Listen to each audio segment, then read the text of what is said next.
اسلامی تاریخ کا وہ سلطان جس نے پورے یورپ کی صلیبی طاقت کو کچلتے ہوئے فلسطین کو آزاد کرایا، جنہیں حضرت خالد بن ولید رضی اللہ تعالیٰ عنہ کے بعد مسلمانوں کا ایک عظیم فوجی جنرل مانا جاتا ہے، اور جن کی عظیم و شان سلطنت میں موجودہ دور کے مصر، شام، یمن، فلسطین، دیار بکر، مکہ، مدینہ اور شمالی عراق شامل تھے۔ ویورز، آج ہم فاتح بیت المقدس سلطان صلاح الدین ایوبی کی مکمل فیملی ٹری کی بات کریں گے۔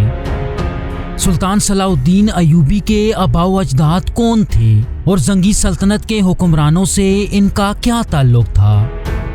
اپنی وفات کے نزدیک سلطان نے ایسی کیا غلطی کی کہ ایوبی سلطنت ٹکڑے ٹکڑے ہو گئی؟ اور سلطان صلاح الدین ایوبی کے بچے کتنے تھے؟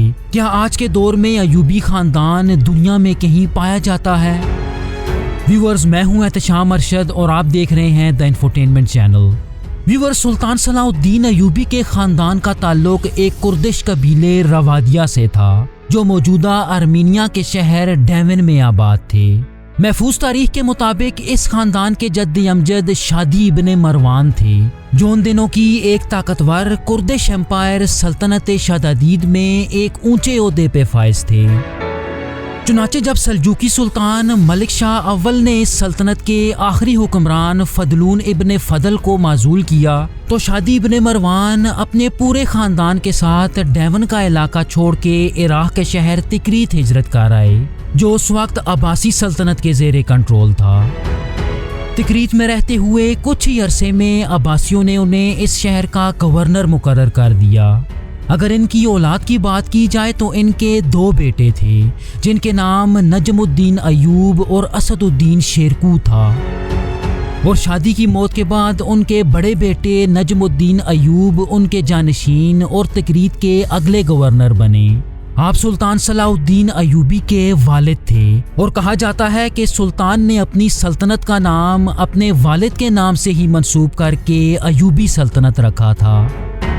سن 1132 عیسوی میں نجم الدین ایوب نے زنگی خاندان کے لیے خدمات دینا شروع کر دی، اور اس وقت کی سپر پاور سلجوق سلطنت کے خلاف زنگی حکمران عماد الدین زنگی کا ساتھ دینے لگے۔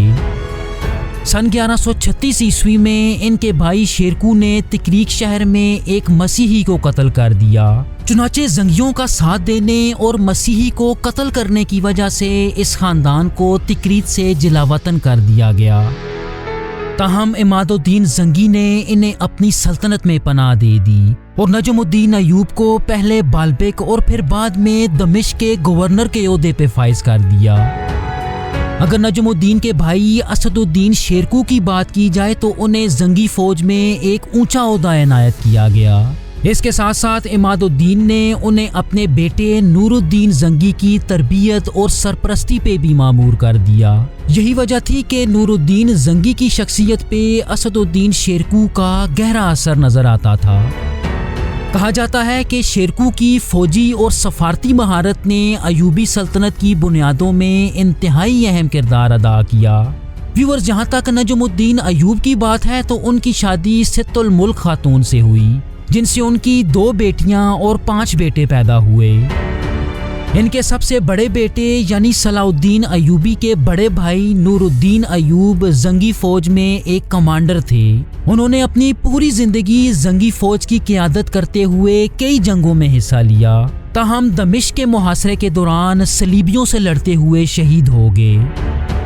نجم الدین ایوب کے دوسرے بیٹے توران شاہ تھے، جنہوں نے اپنے بھائی صلاح الدین کا ہر محاذ پہ ساتھ دیا اور ان کی مصر میں پوزیشن کو مضبوط کرنے میں بھی انتہائی اہم کردار ادا کیا۔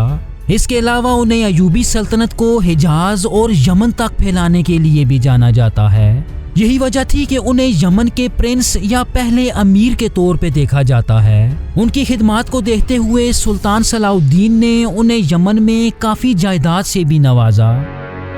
اسی طرح نجم الدین ایوب کے ایک اور بیٹے تقتگین صلاح الدین ایوبی کے چھوٹے بھائی تھے۔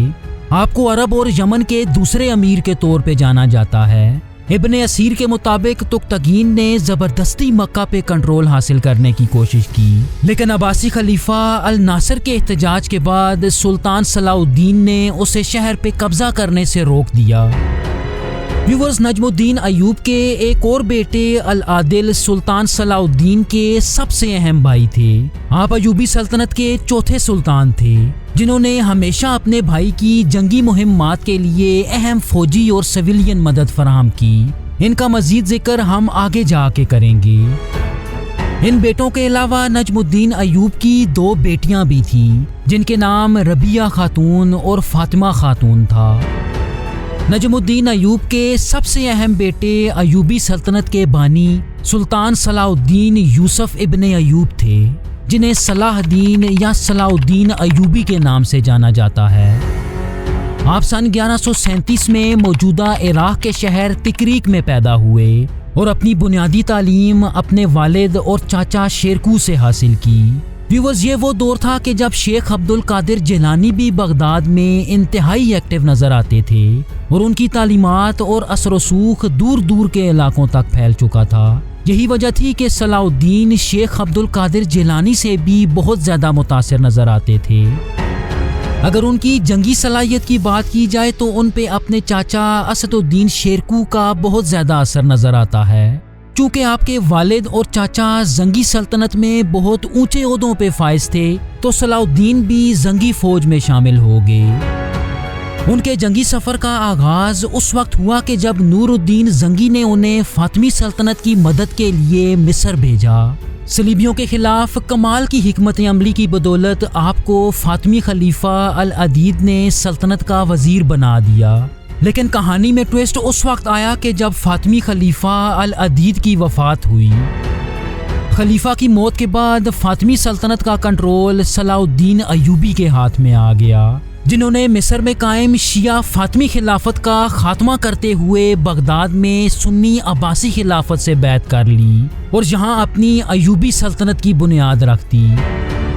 چونکہ حجاز کے مقدس شہر مکہ اور مدینہ مصر کے حکمرانوں کے زیر تسلط تھے تو یہ دونوں مقدس شہر بھی سلطان صلاح الدین کے زیر کنٹرول آ گئے۔ ان کی زندگی اور مسلمانوں کی تاریخ کا سب سے اہم واقعہ جنگ حطین تھی کہ جب سن 1187 میں سلطان صلاح الدین کی قیادت میں ایوبی فوج نے صلیبیوں کو ایک فیصلہ کن شکست دی اور یروشلم پہ قبضہ کرتے ہوئے فلسطین پہ مسلمانوں کا تسلط بحال کر دیا۔ اس فتح کے نتیجے میں تیسری صلیبی جنگ کا آغاز بھی ہوا، لیکن سلطان صلاح الدین ایوبی کے سامنے صلیبی فوج کوئی فیصلہ کن کامیابی حاصل کرنے میں ناکام رہی۔ مارچ سن 1193 میں سلطان صلاح الدین ایوبی 55 سال کی عمر میں وفات پا گئے۔ انہیں دمشق میں اموی مسجد کے نزدیک دفن کیا گیا، جہاں آج بھی ان کا مقبرہ موجود ہے۔ ویورز، جہاں تک ان کی اولاد کی بات ہے تو ان کی شادی عصمت الدین خاتون سے ہوئی۔ کئی مورخین یہ دعویٰ کرتے ہیں کہ عصمت الدین خاتون نور الدین زنگی کی بیوہ تھی اور سلطان صلاح الدین سے شادی کرنے کا واحد مقصد مسلمانوں کی عظیم الشان سلطنت کو جوڑ کے رکھنا تھا۔ روایات میں آتا ہے کہ سلطان صلاح الدین کے کل 17 بچے پیدا ہوئے، جن میں سب سے اہم ان کے 3 بیٹے الافضل، العزیز اور الظاہر تھے۔ لیکن جانشینی کے معاملے میں سلطان صلاح الدین نے بھی وہی غلطی کی جو ان سے پہلے عباسیوں اور سلجوقوں نے کی۔ انہوں نے اپنی عظیم الشان ایوبی سلطنت کو 3 ٹکڑوں یعنی اپنے 3 بیٹوں میں تقسیم کر دیا۔ ان کے بیٹے الافضل کے حصے میں فلسطین اور شام، العزیز کے حصے میں مصر اور الظاہر کے حصے میں حلب کا علاقہ آیا۔ اس تقسیم کا یہ نتیجہ نکلا کہ ایوبی سلطنت اندرونی طور پہ انتہائی کمزور ہو گئی، لیکن اس تقسیم کے باوجود ان کے بیٹے العزیز کسی حد تک پوری ایوبی سلطنت پر اپنا تسلط قائم کرنے میں کامیاب رہے، جنہیں سلطان صلاح الدین ایوبی کا اصل جانشین کہا جائے تو غلط نہ ہوگا۔ لیکن العزیز کو اپنے بھائیوں کے ساتھ ساتھ زنگی حکمرانوں اور کئی چھوٹے بڑے دشمن قبیلوں کی بغاوتوں کا سامنا تھا۔ ان کا انتقال سن 1198 میں ایک شکار کے دوران ہوا اور ان کے بعد ان کے 12 سالہ بیٹے المنصور تخت پہ بیٹھنے میں کامیاب ہوئے۔ لیکن ان کے تخت نشین ہوتے ہی اس بات پہ خانہ جنگی شروع ہو گئی کہ اس کم سن سلطان کا کمانڈر ان چیف کون ہوگا، یا اگر دوسرے الفاظ میں بات کی جائے تو اس کے لیے فیصلہ لینے والا کون ہوگا۔ چنانچہ صلاح الدین ایوبی کے بھائی العادل اور ان کے بیٹے الافضل میں جنگوں کا ایک سلسلہ شروع ہوا، جس کے نتیجے میں الافضل کو بری طرح شکست ہوئی۔ العادل نے المنصور کو ملک بدر کرتے ہوئے تخت پہ قبضہ کر لیا اور ایوبی سلطنت کے چوتھے طاقتور سلطان بن کے سامنے آئے۔ صلیبیوں میں انہیں صف الدین کے نام سے جانا جاتا ہے، جو ان کے نام سیف الدین سے نکالا گیا تھا۔ اپنی فتح کے بعد انہوں نے تقریباً 2 دہائیوں تک پوری ایوبی سلطنت پر انتہائی عقل مندی سے حکومت کی اور سلطنت کو کافی حد تک متحد رکھنے میں بھی کامیاب رہے۔ کہا جاتا ہے کہ انگلینڈ کے بادشاہ رچرڈ I نے العادل کو اپنی بہن جون یا اپنی بھتیجی سے شادی کرنے کی پیشکش کی، لیکن العادل نے دونوں آفرز کو ریجیکٹ کر دیا کیونکہ انہیں کرسچینٹی میں کوئی دلچسپی نہ تھی۔ ویورز، العادل اول نے اپنی پوری زندگی صلیبی جنگوں سے بچنے کی کوشش کی، لیکن سپتمبر سن 1217 میں انہی کے دور میں 5ویں صلیبی جنگ کا آغاز ہوا۔ 72 سالہ سلطان عادل نے اس صلیبی فوج کا ڈٹ کے مقابلہ کیا اور اسی مہم کے دوران بیماری سے انتقال کر گئے۔ ان کی وفات کے بعد ان کے بیٹے الکامل ناصر الدین سلطنت کے 5ویں سلطان بننے میں کامیاب ہوئے۔ انہوں نے 5ویں صلیبی فوج کو امن قائم کرنے کی پیشکش کی، لیکن صلیبیوں نے ان سے مذاکرات کرنے سے انکار کر دیا اور قاہرہ کی طرف مارچ کرنے لگے۔ لیکن الکامل نے انتہائی عقل مندی سے دریائے نیل کا پانی کھول دیا، جس سے صلیبی فوج آگے بڑھنے میں ناکام رہی اور آخرکار 5ویں صلیبی فوج بھی اپنے اہداف کو پورا کیے بغیر ہی واپس لوٹ گئی۔ ویورز، اگرچہ الکامل صلیبیوں کو پسپا کرنے میں کامیاب رہے، لیکن سلجوقوں اور خوارزم سلطنت کے ساتھ آپ کئی محاذوں پہ سرگرم تھے۔ الکامل نے اپنی وفات کے نزدیک ایوبی سلطنت کو اپنے 2 بیٹوں میں مزید تقسیم کر دیا۔ یہی وجہ تھی کہ ان کی وفات کے بعد ان کے دونوں بیٹوں العادل II اور الصالح ایوب کے درمیان ایک خانہ جنگی شروع ہو گئی، لیکن اس خانہ جنگی کے باوجود العادل II کسی حد تک تخت پہ بیٹھنے میں کامیاب ہو گئے۔